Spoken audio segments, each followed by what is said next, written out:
صلاة وتم التسلیم علی سیدنا محمد وعلی آلہ وصحبہ اجمعین۔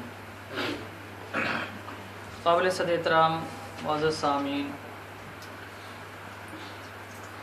آج آپ کے سامنے 10واں پارہ تلاوت کیا گیا ہے۔ الحمدللہ آج ہمارے 10 پارے مکمل ہو چکے ہیں۔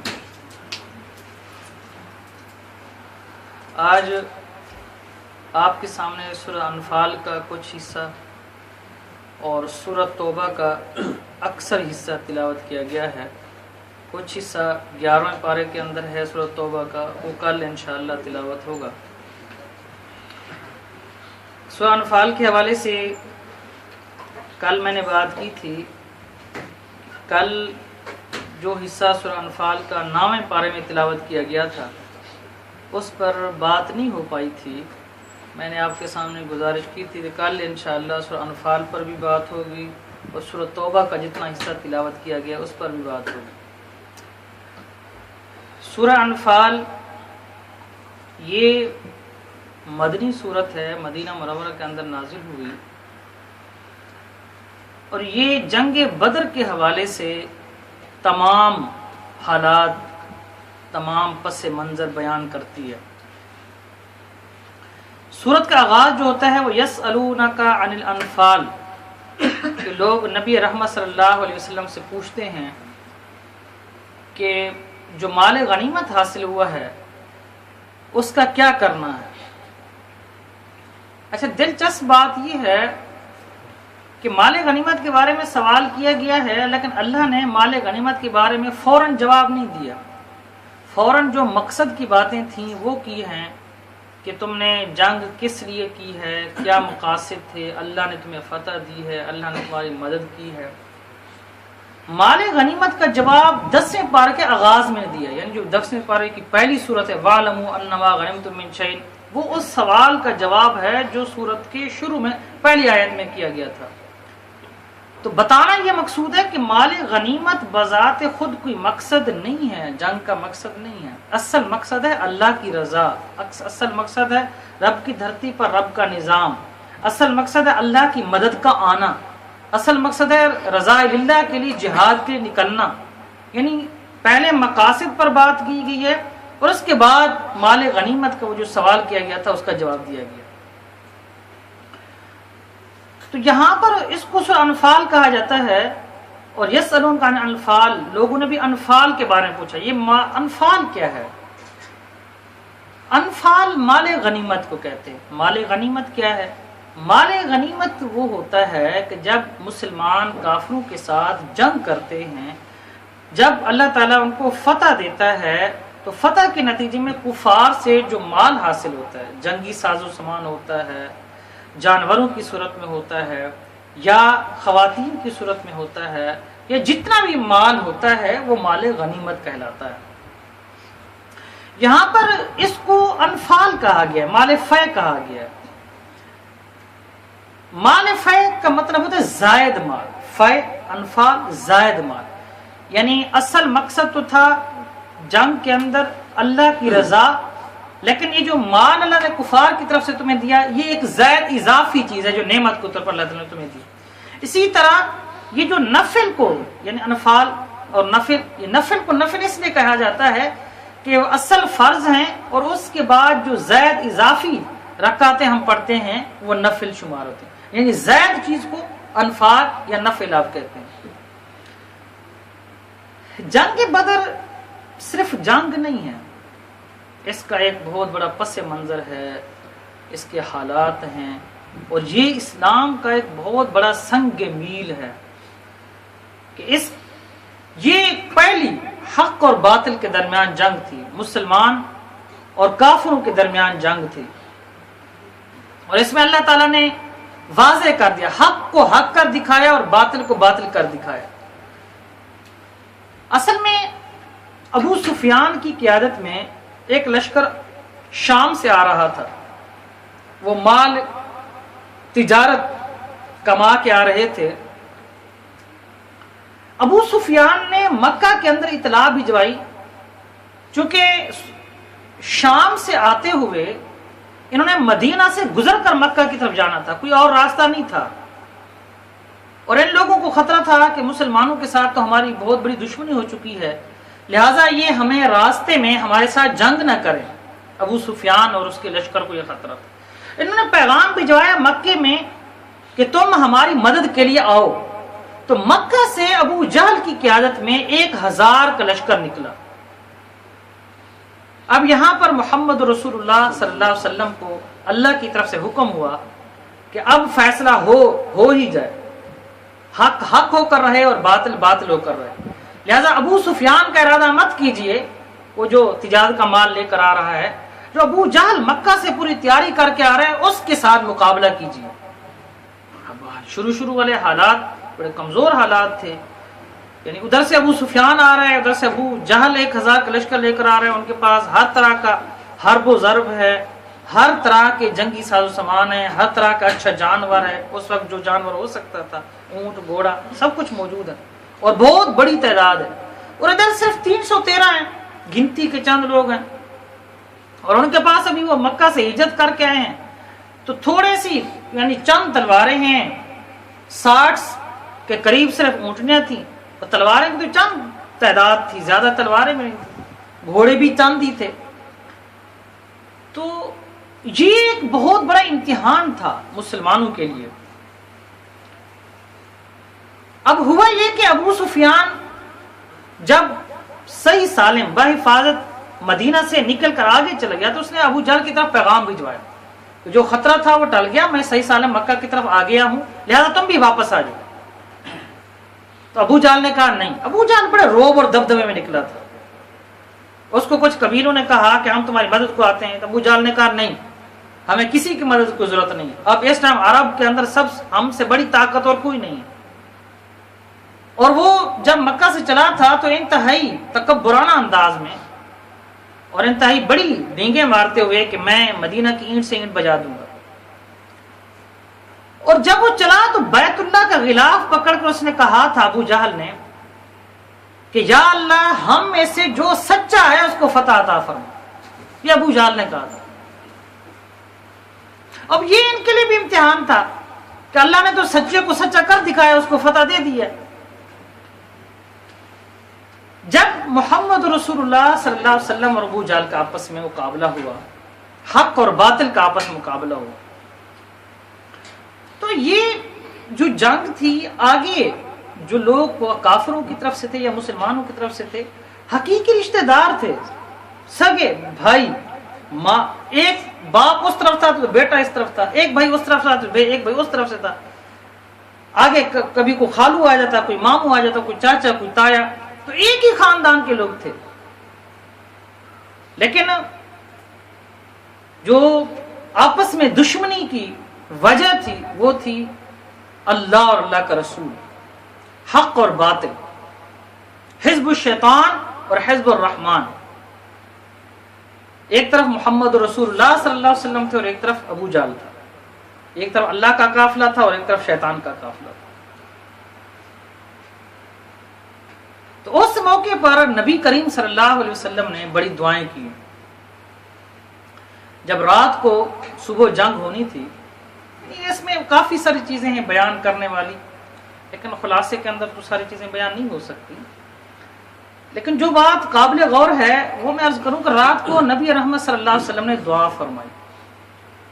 تو دعا فرما رہے ہیں تو جبرائیل السلام آئے ہیں۔ جبرائیل السلام نے آ کر عرض کیا رسول اللہ صبح اللہ تعالیٰ آپ کے لیے 3000 فرشتے بھیج رہے ہیں مدد کے لیے۔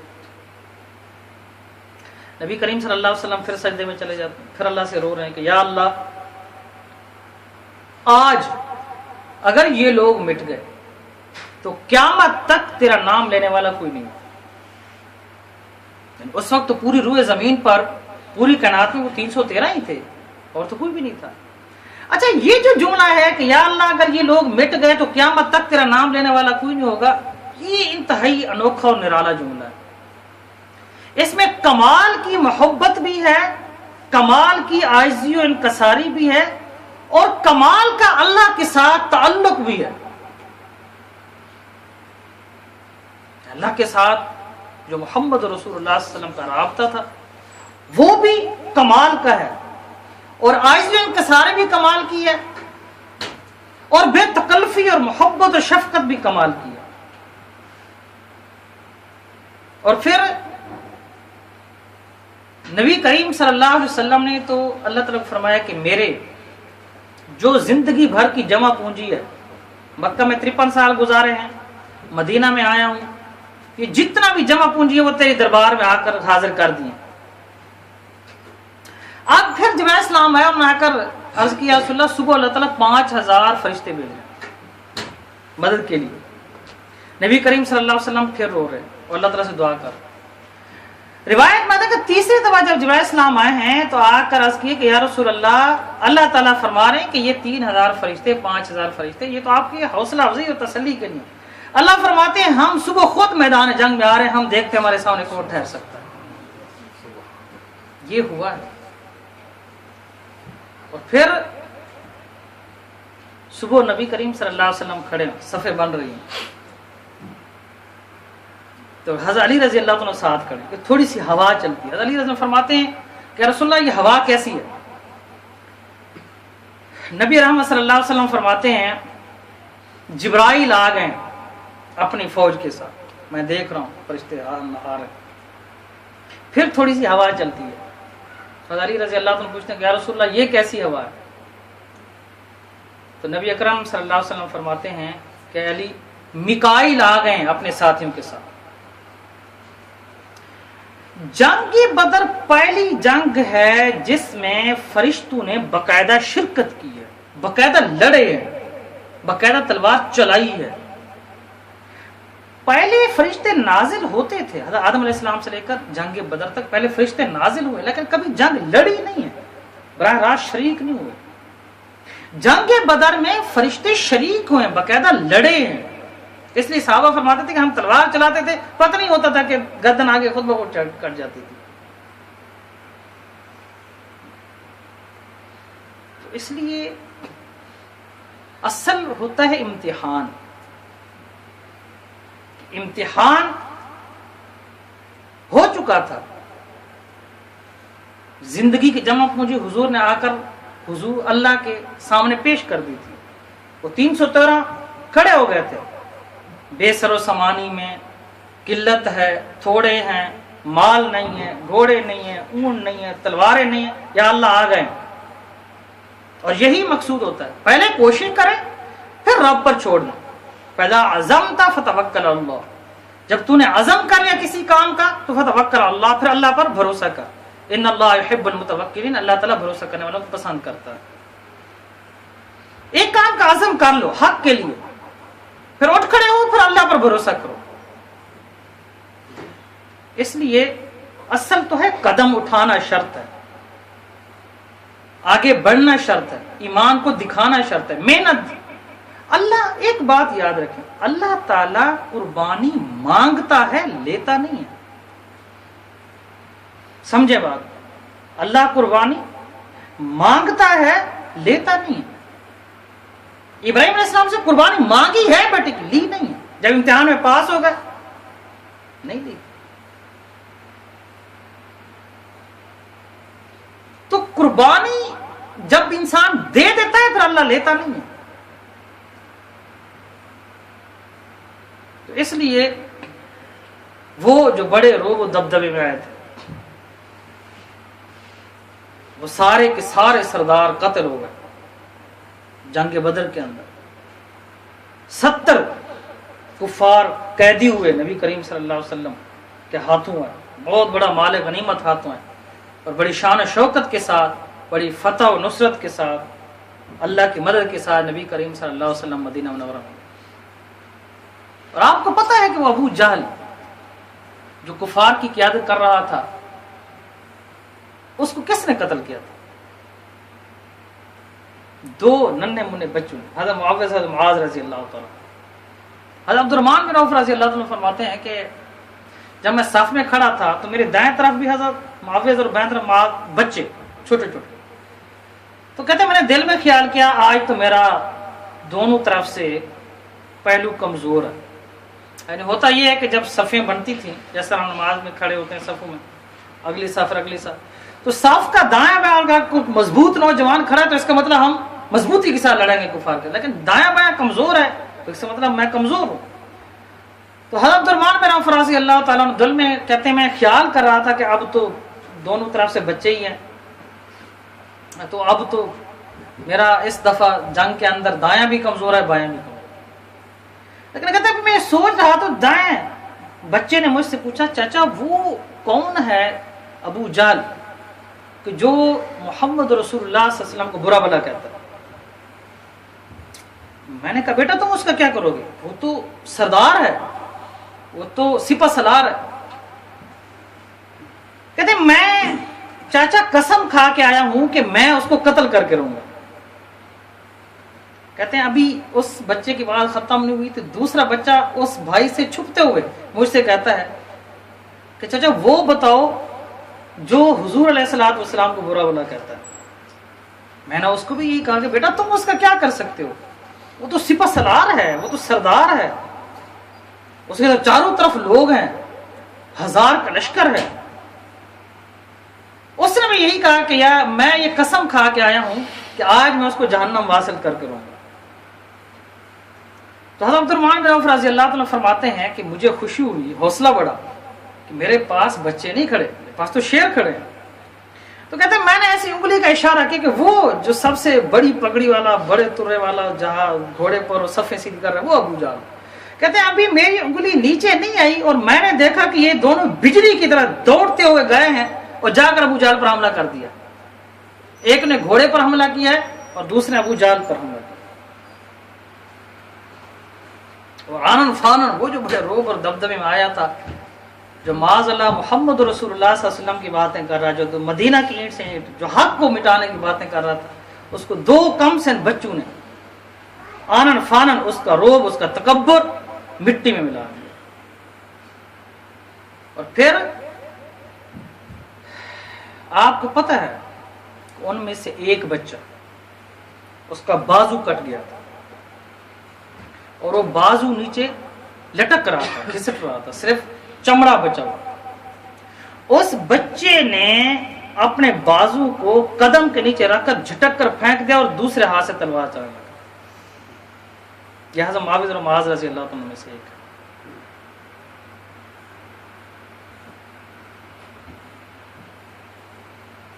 تو اسلام تو یہ پیدا کرتا ہے، یہ جوش پیدا کرتا ہے، یہ ولولہ پیدا کرتا ہے، یہ غیرت پیدا کرتا ہے۔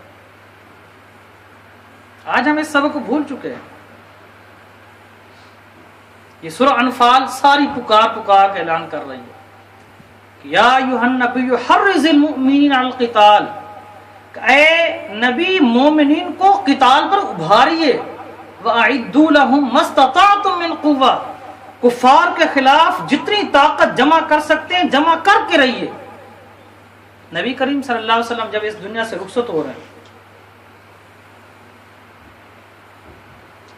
تو صحابہ کرام آپ کے گھر جاتے ہیں تو 2 جہانوں کے سردار، 2 جہانوں کے دلہا، جو وجہ کائنات ہیں، گھر کی حالت دیکھتے ہیں تو کچھ بھی نہیں، خشک گھڑا ہے، ایک مشکیزہ ہے، ایک لوٹا، ایک مسلح، اور کچھ بھی نہیں۔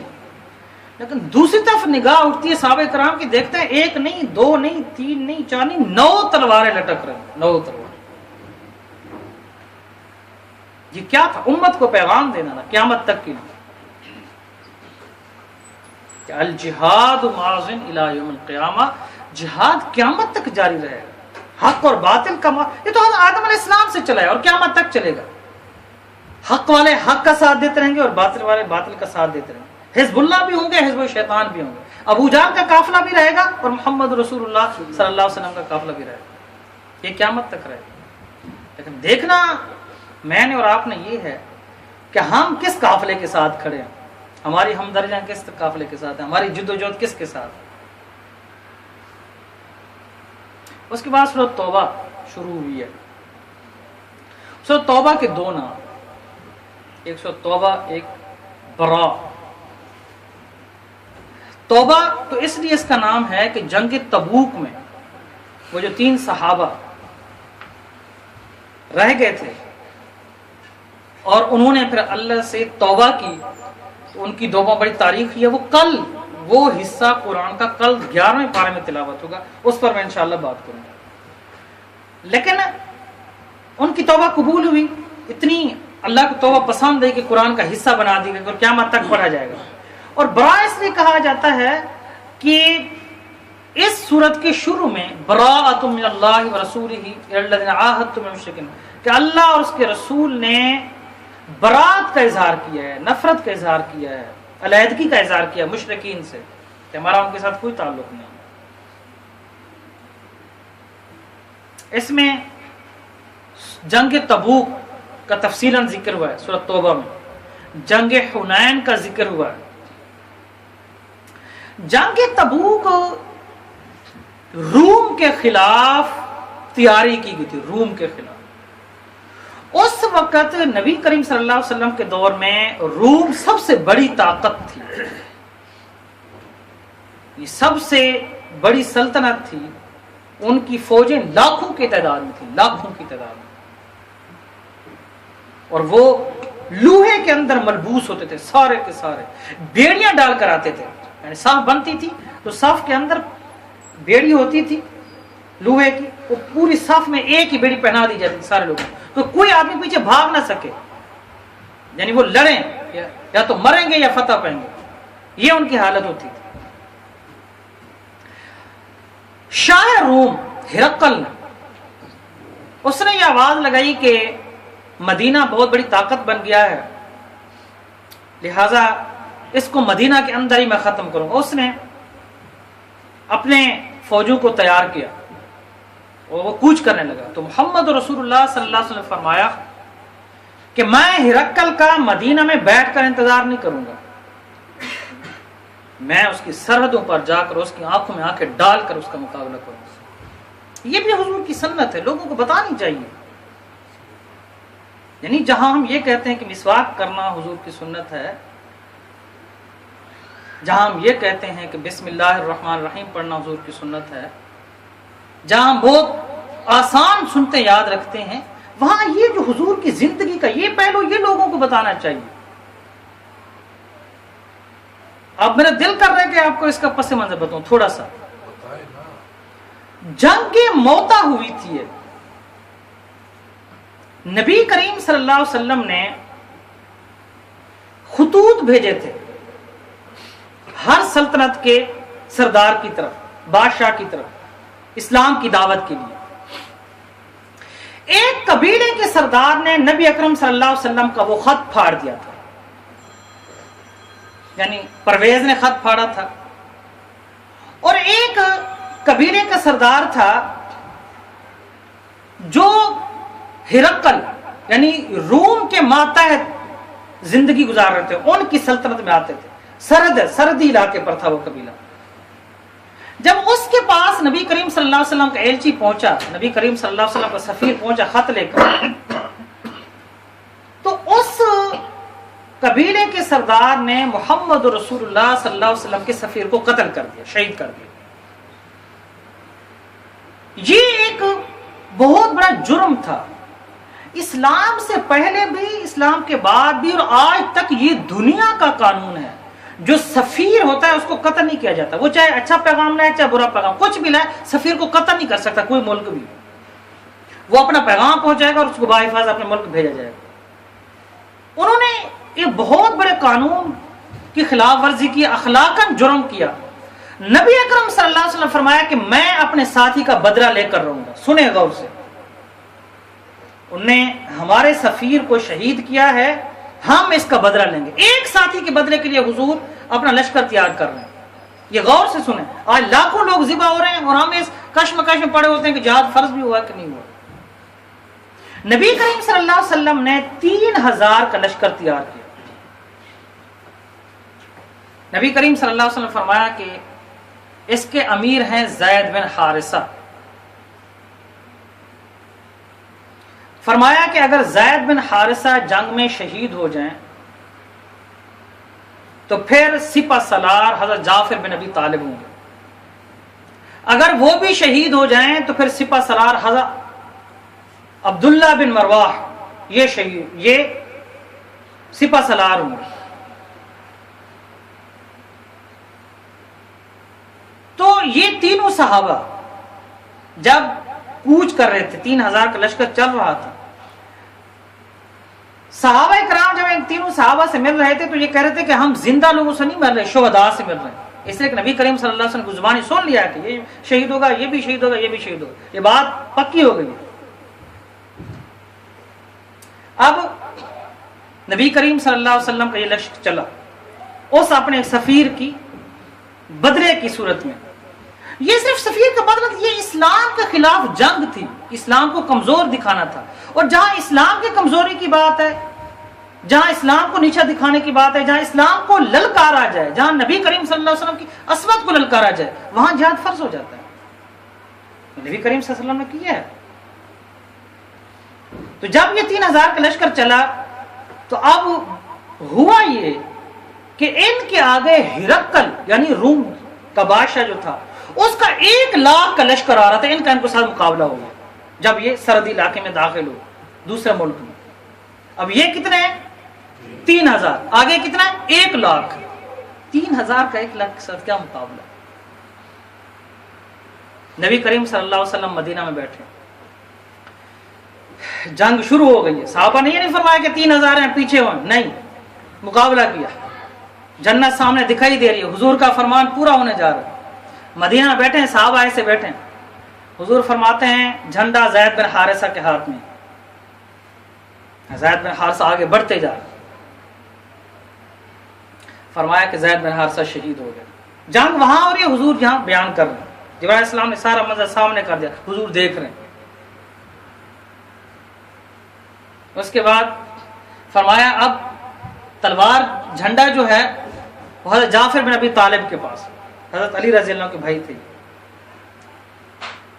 تو فرمایا کہ وہ آگے بڑھتے جا رہے ہیں، جھنڈے کو گرنے نہیں دے رہے. ایک بازو ان کا شہید ہو گیا. فرمایا اب دوسرا بازو بھی شہید ہو گیا. فرمایا اب انہوں نے ایسے جھنڈے کو پکڑا ہوگا منہ کے ساتھ، ہاتھوں کے ساتھ، لیکن آگے بڑھتے جا رہے. فرمایا اب جعفر رضی اللہ تعالیٰ بھی شہید ہو گیا. آگے فرمایا کہ اب جھنڈا عبداللہ بن رواحہ کے پاس. تو کہتے ہیں کہ یہ آگے بڑھتے جا رہے ہیں، اشعار پڑھتے جا رہے ہیں. فرمایا اب وہ بھی شہید ہو گئے. جنگ کا منظر بیان ہو رہا ہے. اس کے بعد جھنڈا گھرا تو ایک صحابی نے دوڑ کر جھنڈا اٹھا لیا، کیونکہ جھنڈے کا گرنا شکست کی علامت ہوتی تھی. لیکن وہ صحابی نے زور سے کہا کہ میں امیر نہیں ہوں. مسلمان جس کو امیر منتخب کرنا چاہیں کر لیں، لیکن جب تک امیر مقرر نہیں ہوتا جھنڈا میں بلند رکھوں. حضرت خالد بن ولید رضی اللہ تعالیٰ عنہ اس جنگ میں موجود تھے، لیکن ابھی نئے مسلمان ہوئے تھے. تو لوگ ایک آواز آئی خالد کو امیر بنا، دوسری آواز آئی، تیسری آواز آئی، پورے لشکر نے کہا خالد خالد خالد. حضرت خالد بن ولید رضی پیچھے ہٹو، فرما رہے تھے کہ میں تو ابھی نیا مسلمان ہوا ہوں، اور جو بڑے بڑے صحابہ ہیں ان کو امیر بنا. لیکن جب ہر طرف سے آواز آنے لگی تو حضرت خالد بن ولید رضی اللہ عنہ آگے بڑھ کر جھنڈا پکڑ لیا.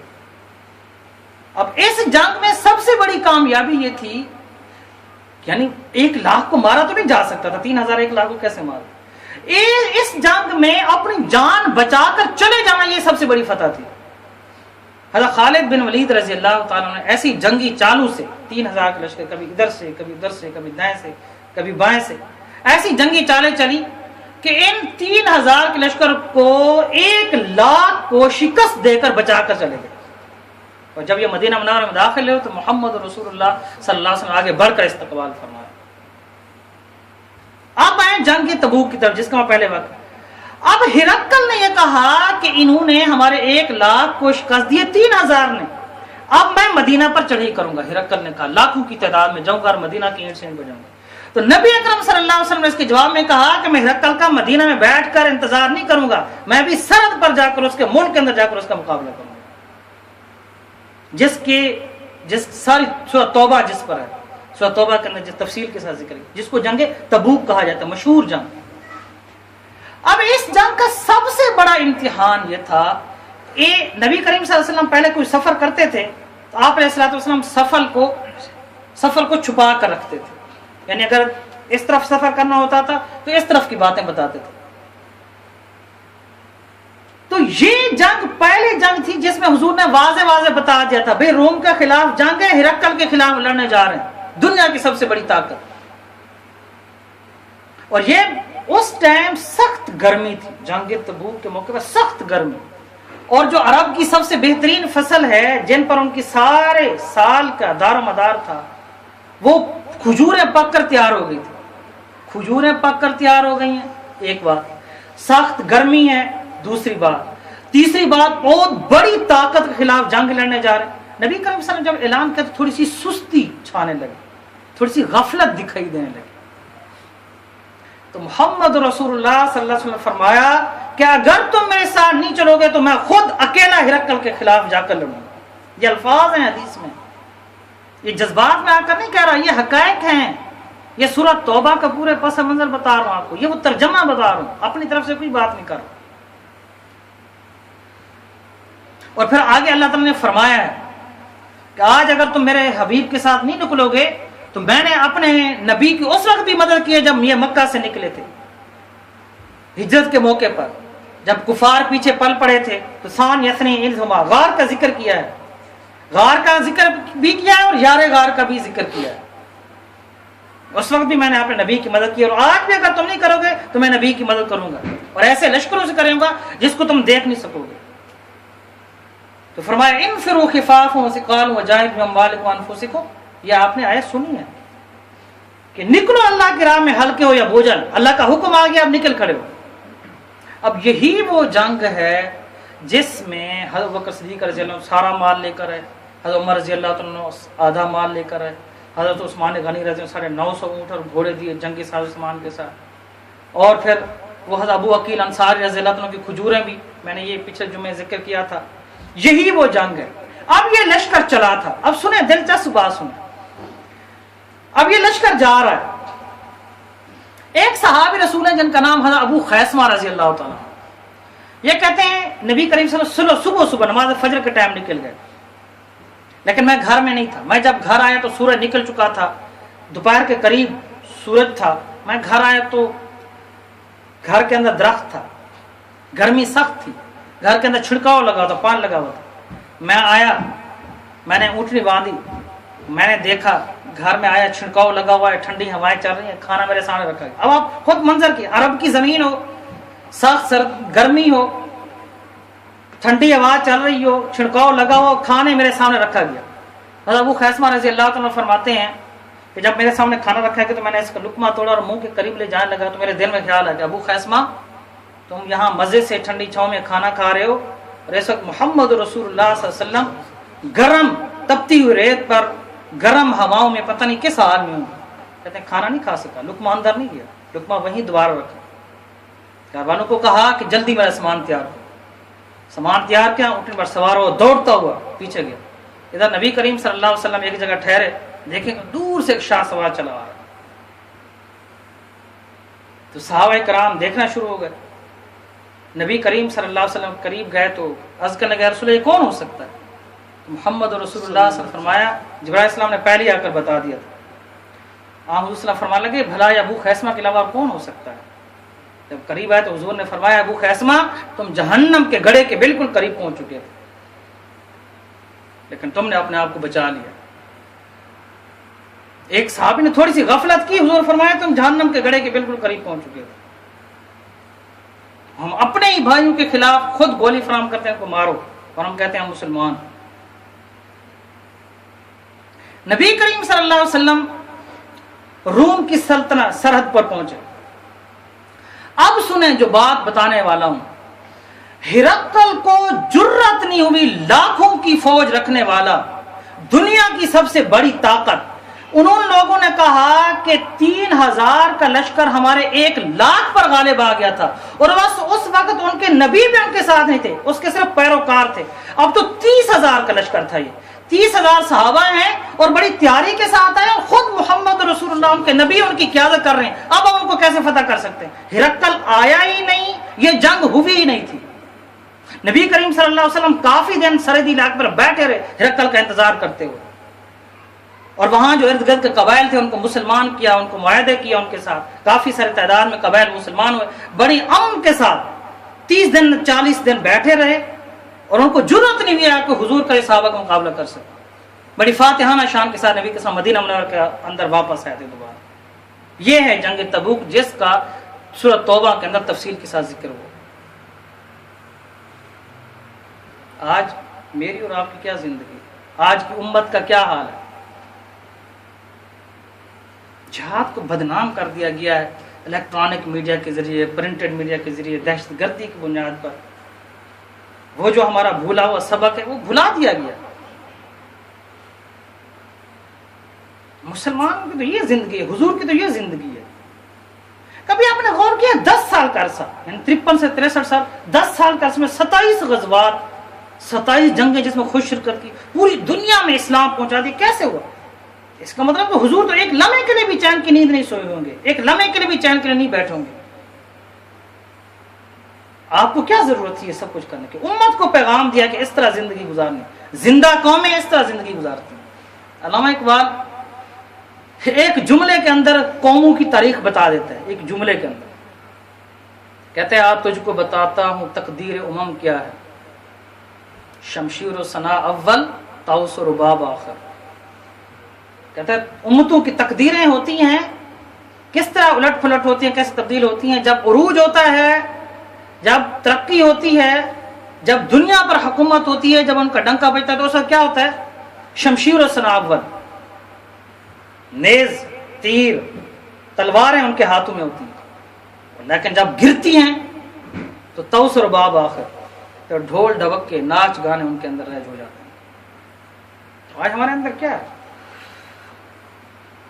اے لا الہ کے وارث باقی نہیں ہے تجھ میں، گفتار دل برانہ کردار قاہرانہ. اے لا الہ کے وارث باقی نہیں ہے تجھ میں، گفتار دل برانہ کردار قاہرانہ. تیری نگاہ سے دل سینوں میں کانپتے تھے، نگاہ سے، تیری نگاہ سے دل سینوں میں کانپتے تھے، کھویا گیا ہے تیرا جذبہ قلندرانہ. وہ بندگی خدائی یہ بندگی گدائی. صحابہ کی طرف اشارہ ہے. وہ خدا کی بندگی کرتے تھے، ہم بندوں کی بندگی کرتے ہیں. وہ بندگی خدائی یہ بندگی گدائی، یا بندہ خدا بن یا بندہ زمانہ. غافل نہ ہو خودی سے کر اپنی پاس بانی، شاید کسی حرم کا تو بھی ہے آستانہ. افریقہ کا جنرل، افریقی جنرل کہتا ہے کہ ہم نے علامہ اقبال جو مسلمانوں کا شاعر ہے، ہم نے اس کی شاعری کو اپنی زبان میں ترجمہ کر کے اس سے ہم نے اپنی قوم کو بیدار کیا ہے اور آزادی حاصل کی. اور ہمارے اپنی قوم کو پتہ نہیں ہے. اقبال کا کیا پتہ، نہ قرآن کا پتہ ہے، نہ حدیث کا پتہ ہے، نہ صحابہ کا پتہ ہے، نہ اپنی تاریخ کا پتہ ہے. تو اسی سورۃ توبہ کے اندر جنگ حنین کا تذکرہ بھی آیا. بس بات ختم کرنے لگا ہوں. یہ اگر سارا پس منظر نہ بتاتا تو یہ بات سمجھ نہیں آنی تھی، اس لیے بات تھوڑی سی لمبی ہوگی. پیش کی آپ سے معذرت چاہتا ہوں. جنگ حنین جب مکہ فتح ہو گیا تھا، جو طائف کے اندر جو 2 قبیلے تھے، قبیلہ بنو حوازن اور قبیلہ بنو ثقیف، یہ بہت بڑی طاقتیں تھیں. یہ نبی کریم صلی اللہ علیہ وسلم صحابہ، یعنی مکہ فتح کے بعد بھی ان کو چین نہ آیا. یہ کہتے تھے کہ نہیں ہم لڑیں گے. اور نبی کریم صلی اللہ علیہ وسلم نکلے، اور اس ٹائم تقریباً 12,000 کا لشکر حضور علیہ السلام کے ساتھ تھا. تو صحابہ کے دل میں ایک خیال آیا کہ ہم جب 313 ہوتے تھے تو ہزاروں پر غالب آ جاتے تھے، آپ تو ہزاروں کی تعداد میں. تو اللہ کو یہ بات پسند نہیں ہے. اللہ نے فرمایا کہ نہیں، یہ بات کبھی دل میں نہیں آنا چاہیے کہ میں کچھ ہوں یا ہم کچھ ہیں یا ہم کچھ کر سکتے. کچھ بھی نہیں کر سکتے. جو کچھ ہوگا اللہ کی مرضی سے ہوگا، اور جو کچھ ہوگا اللہ کی مدد کے ساتھ ہوگا. جنگ حنین میں شروع میں جب ٹکراؤ ہوا تو بڑا زور آور ان کی طرف سے حملہ ہوا تیروں کا، اور صحابہ کرام پس پا ہوئے، بڑے دور تک چلے گئے. اور واحد محمد رسول اللہ صلی اللہ علیہ وسلم تھے جو درمیان میں کھڑے رہے، 1 انچ بھی پیچھے نہیں ہوئے. اور مشہور احادیث کے الفاظ حضور صلی اللہ علیہ وسلم زور زور سے کہہ رہے تھے، انا النبی لا کذب انا ابن عبد المطلب، کہ میں اللہ کا نبی کھڑا ہوں، اس میں کوئی جھوٹ نہیں ہے. اس بلا شبہ میں عبد المطلب کا بیٹا ہوں، یہ اس وقت مشہور الفاظ تھے حدیث میں. آج کچھ 8-9 صحابہ تھے جو آپ کے ساتھ کھڑے ہو گئے تھے، باقی پیچھے ہو گئے تھے. اس کے بعد جب صحابہ نے دیکھا حضور کی آواز کو کہ حضور کھڑے ہیں، پھر آہستہ آہستہ کٹ. یہ اللہ نے بتانا تھا، پیغام دینا تھا کہ اللہ کی مدد کے ساتھ تمہیں فتح ملے گی، اللہ کی مدد کے بغیر تم کچھ بھی نہیں. اللہ کو ساتھ لے کر چلو گے تو پھر فتح ملے گی، ترقی ملے گی. جنگ بدر سے جب واپسی پر جا رہے ہیں، نبی کریم صلی اللہ علیہ وسلم کے ایک صحابی تھے بزرگ، وہ جنگ بدر میں شریک نہیں ہوئے تھے. جب آپ ان کو پتہ چلا کہ حضور فاتحہ نشان کے ساتھ آ رہے ہیں تو یہ بزرگ صحابی حضور کے استقبال کے لیے کچھ بچوں کو لیا، مدینہ سے باہر نکل کر حضور کا استقبال کرنے لگے.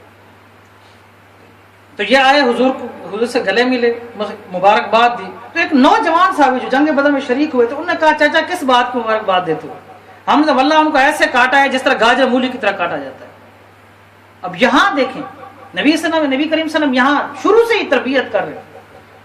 تو وہ جو 7 قیدی جا رہے تھے، 70 قیدی، انہوں نے بعد میں کہا بھی صحیح کہ یہ الفاظ ہمارے زخم پر نمک چھڑکنے کے برابر تھے، ہمیں بہت دکھ ہوا.